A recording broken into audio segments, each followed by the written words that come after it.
पर्व न्यूज। आरंभ एका नव्या पर्वाचा।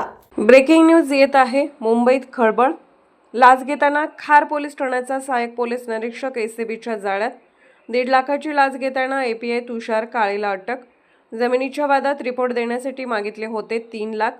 पोलीस आयुक्तांच्या कडक इशाऱ्यानंतरही लाचखोरी सुरूच।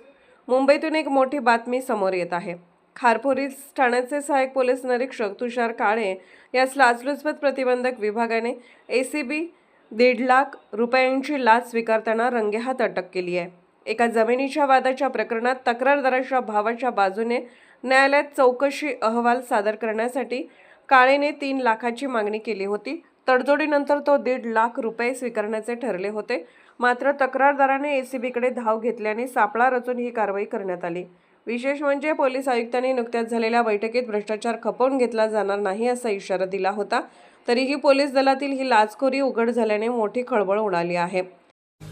पुणे शहरातील आणि जिल्ह्यातील महत्त्वाच्या आणि ताज्या बातम्या पाहण्यासाठी आजच आमच्या आरंभ पर्व न्यूज चॅनलला YouTube वर सबस्क्राइब करा आणि बेल आयकॉन प्रेस करा।